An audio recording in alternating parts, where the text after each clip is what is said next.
Hola, ¿qué tal? Bienvenidos a una emisión más de Umbral Informativo, un programa especializado en el ámbito sindical y laboral de nuestro país. Los saluda Dora Garrido. Y Valquiria Lara, a quienes juntas les agradecemos el estar nuevamente con nosotros. Hoy tenemos como invitada a Frida Galvez Sánchez de la Vega, quien es psicóloga clínica y tanatóloga. Bienvenida. Muchas gracias, buenos días, un gusto estar aquí nuevamente con ustedes. Muchas gracias por estar con nosotros nuevamente. Y bueno, un tema que nos quedó pendiente fue el tema de tanatología. Nos gustaría primero ubicarnos, ¿qué es la tanatología? Así es. Bueno, la tanatología está definida como la disciplina que estudia el proceso de muerte, todo lo que tiene que ver con la muerte en tres momentos: antes, durante y después de la muerte. Pero en realidad no se limita solo a eso, es algo mucho más amplio. Para mí la tanatología es una filosofía de vida, porque realmente te ayuda a vivir mejor, te ayuda a valorar la vida, a valorar a tus seres queridos, a hacer muchas cosas que quizás por miedo, por pena, por trabajo, por falta de dinero, en fin, por diferentes motivos, no te has atrevido a hacer, a no quedarte con las ganas de nada, porque no sabemos hasta cuándo vamos a estar aquí. Y puede que la semana que entra, el mes que entra o el año que entra, cualquiera de nosotros ya no estemos aquí. Entonces, justamente te ayuda para trabajar y valorar la vida, no solamente la muerte. Perdón, entonces entiendo que ir con un psicólogo para el tema de tanatología no necesariamente es cuando ya falleció nuestro ser querido. Así es. Como les comentaba, la tanatología, la asesoría tanatológica trabaja antes de la muerte, durante la muerte, este periodo que le llamamos viviendo mi muerte, hablando de los enfermos terminales, y que en esta etapa podemos hacer muchas cosas por el enfermo terminal e igual con la familia. Y el trabajo después de la muerte es el trabajo que se hace con la terapia de duelo. Claro, bueno, aquí hay algo. Yo creo que cualquier persona puede acudir a algún taller o curso de tanatología sin necesariamente tener un enfermo terminal, según lo que nos está comentando usted. O sea que si yo ahorita, mucho se habla de que los mexicanos jugamos con la muerte. Entonces, ese juego no nos hace más fuertes al momento de enfrentar la muerte. Sin embargo, si tomamos este tipo de talleres, tal vez nos pueda ayudar a ir valorando o a ir enfrentando el dolor a la muerte, ¿no? Así es, porque parte del campo de estudio de la tanatología son las pérdidas. Y las pérdidas no solo es la muerte, ¿sí? Muchas personas quizás no lo sepan, pero las pérdidas no solo es la muerte, sino a lo mejor la pérdida de un trabajo, una enfermedad, la pérdida de un miembro de mi cuerpo, que puede ser debido a esa enfermedad, eh, una separación o divorcio, un cambio de residencia, en fin, hay diferentes tipos de pérdidas y todas ellas son campo de estudio de la tanatología. Eh, si nos pudiera decir, en México, ¿qué tan acostumbrados estamos a ir al psicólogo, principalmente en el tema de tanatología? Es poco realmente, bueno, ya en los últimos años ha habido mucha más apertura en esta área, sobre todo a raíz de la pandemia, ¿sí? A raíz de la pandemia, desgraciadamente para muchas personas que empezaron a perder a sus seres queridos, empezaron a buscar mucho el apoyo de un tanatólogo. Pero antes de esto era poco. ¿Sí? Claro, ahorita todas estas situaciones de estrés, digamos, no en general, pero sí un alto porcentaje se maneja que es por pérdidas. Para poderlo sobrellevar también, pudiéramos acudir con algún tanatólogo. Sí, por supuesto, claro que sí. Como les decía, eh, durante nuestra vida vamos a tener pérdidas todo el tiempo, unas más pequeñas, otras más difíciles, más dolorosas, pero todo el tiempo vamos teniendo pérdidas. Y eso es algo que hay que aprender y hay que saber cómo enfrentarlas y sobre todo hay que aprender a aceptarlas, porque no podemos hacer otra cosa más que aceptarlas y empezar a vivir y a trabajar en nuestro duelo. Cuando nos resistimos a aceptar la pérdida, el duelo se vuelve más complicado. Entonces, como tú decías, no necesariamente por una muerte acudir a un tanatólogo, ¿sí? Sino para prepararnos, quizás tanto para la vida como para la muerte, tanto la propia como la de mis seres queridos. Perdón, si nunca nos preparamos y nunca tomamos el tema de tanatología y sufrimos alguna pérdida, ¿cómo podemos superarla? Porque a lo mejor mucha gente te habla bonito, te dice, todo va a pasar, todo va a estar bien y todo, pero en realidad después del acontecimiento, ¿qué recomienda? Así es, esto que mencionas es muy importante. Se vuelve muy complicado vivir nuestro duelo por todas estas frases que nos dicen las personas cercanas. La clásica, ¿no? Échale ganas, ¿sí? Tienes que ser fuerte, no te puedes dejar derrumbar, en fin, esto va a pasar, el tiempo lo cura todo. Todas estas frases que nos dicen normalmente no nos ayudan en nada, ¿sí? Porque lo que hacen es que evitemos vivir el duelo, que reprimamos las emociones. Y la única forma que existe de sanar un duelo es vivirlo y vivirlo intensamente en el momento que lo tengo que vivir. ¿A qué me refiero con esto? Que justamente por reprimir nuestras emociones estamos viviendo duelos años después, ¿sí? O duelos que se pueden volver eternos por no haber sabido cómo gestionar esas emociones, porque el duelo es una revolución de emociones, ¿sí? Entonces, hay personas que pueden ir sobrellevando su duelo y pueden irlo sanando poco a poco sin ayuda de un tanatólogo, pero habrá otras que no. Habrá otras que necesiten el apoyo y pues hay que buscarlo, que para eso está, ¿sí? Entonces, todas estas frases que nos dicen por desconocimiento no nos ayudan más que a reprimir el duelo. Y lo que necesitamos es vivirlo, expresar esas emociones. Eh, Nos dicen muy frecuentemente, no llores, ¿verdad? No les gusta vernos llorar, no les gusta vernos tristes. Y además que no saben qué hacer con una persona en crisis. Entonces, como no sé qué hacer con eso, prefiero distraerla. Y le digo, no, mira, vamos a hacer esto, tienes que salir, tienes que distraerte, no llores, en fin.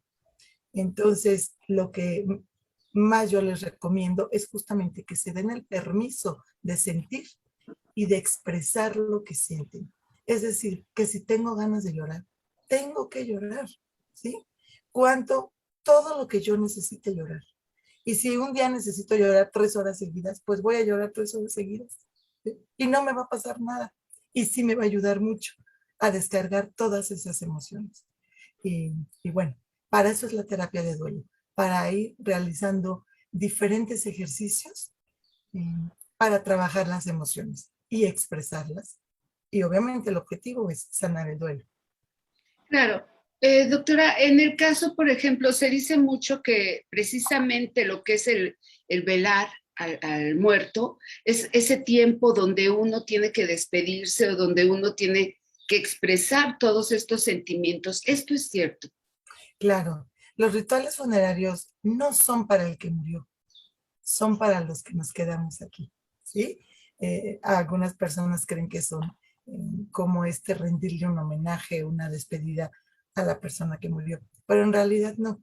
En realidad todos los rituales funerarios son para la familia, ¿sí? Justamente es este primer momento de acercamiento con la muerte de su ser querido y para prepararse y dejarlo ir, poderse despedir y poderlo dejar ir.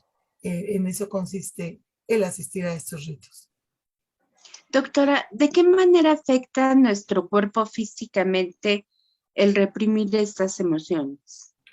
Claro, eso también es muy frecuente. Como las personas eh, se hacen fuertes por todo lo que nos dicen y además porque cada miembro de la familia no quiere preocupar al otro, se va reprimiendo las emociones.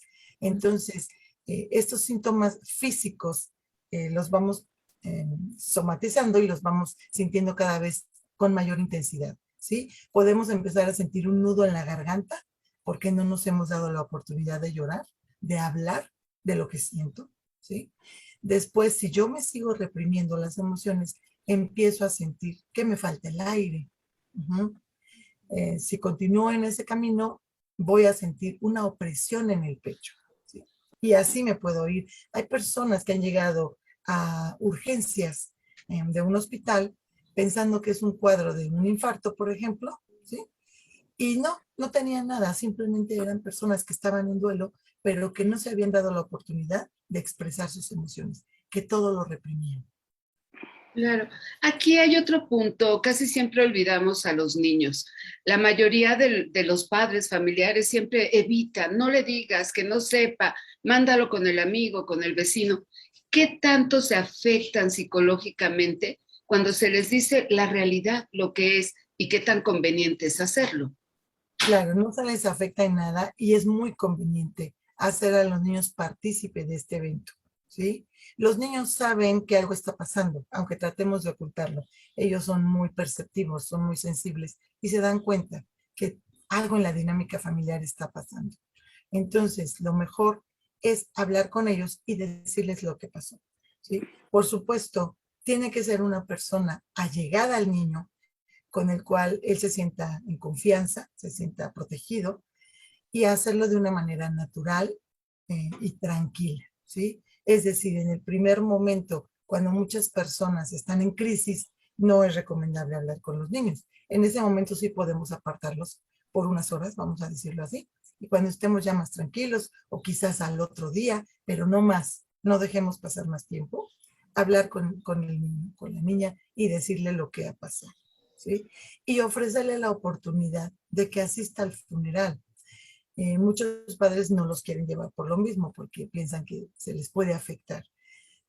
No es llevarlos a fuerza, es explicarles eh, lo que van a ver, a qué se van a enfrentar. No podemos llevar a un niño a un funeral sin haberle explicado primero de qué se trata el velorio, de qué se trata el entierro, en fin, todo lo que van a ver.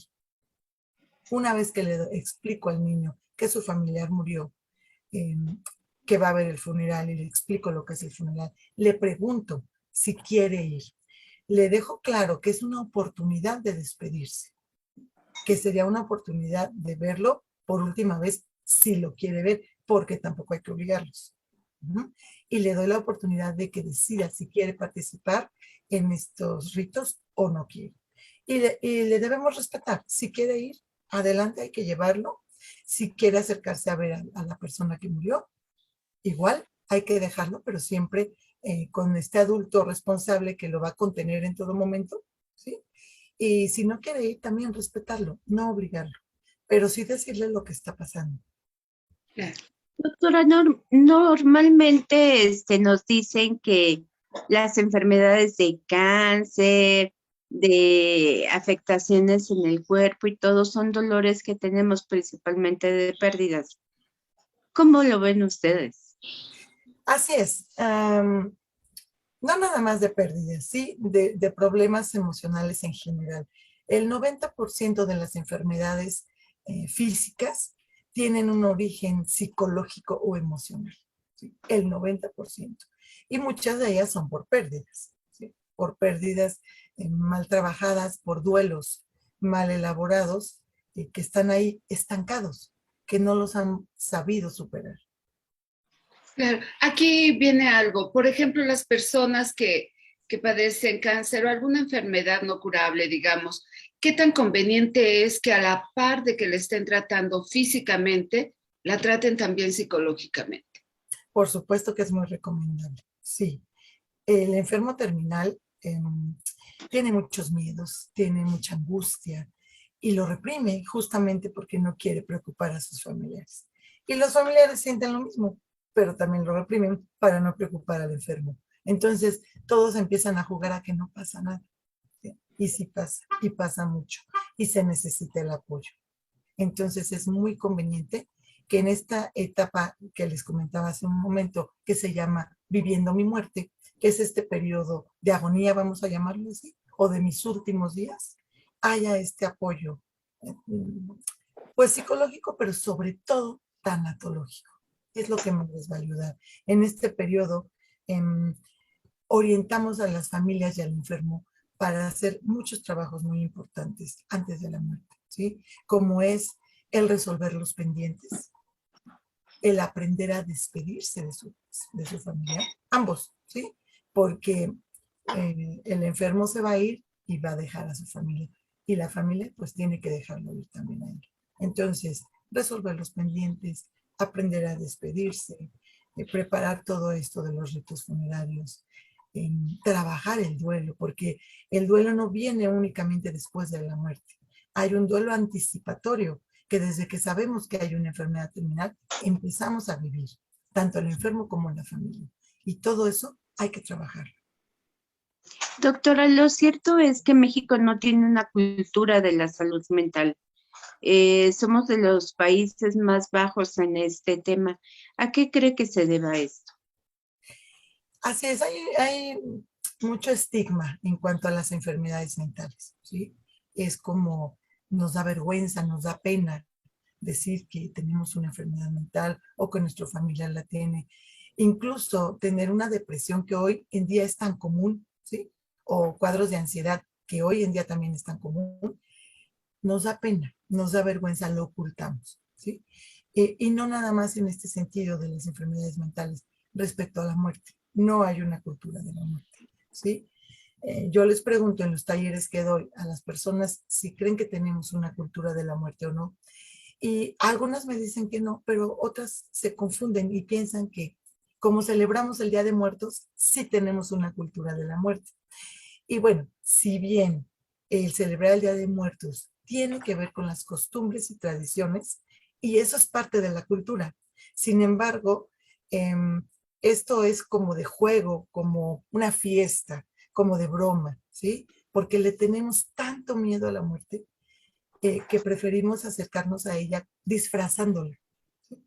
Entonces, hacemos chistes de la muerte, hacemos poemas, canciones, vestimos calaveritas, ponemos la ofrenda, toda esta gran celebración que hacemos los mexicanos, pero es como para hacerlo de broma, porque en serio, cuando se trata de hablar en serio, nos cuesta mucho trabajo acercarnos al tema. Y esto tiene que ver con el concepto que tenemos de muerte, ¿sí? Porque desgraciadamente sí tenemos una cultura de la muerte, pero muy pobre y además equivocada, ¿sí? Nos han enseñado a través de las generaciones que la muerte es algo horrible, que es lo peor que me puede pasar, que la muerte es como un castigo, que es algo injusto y que de la muerte no se habla. Esa desgraciadamente es la cultura que tenemos de la muerte, ¿sí? Cuando en realidad la muerte no tiene nada que ver con justicia, no tiene nada que ver con castigos. La muerte solo es un proceso natural de la vida. Y así tendríamos que verla.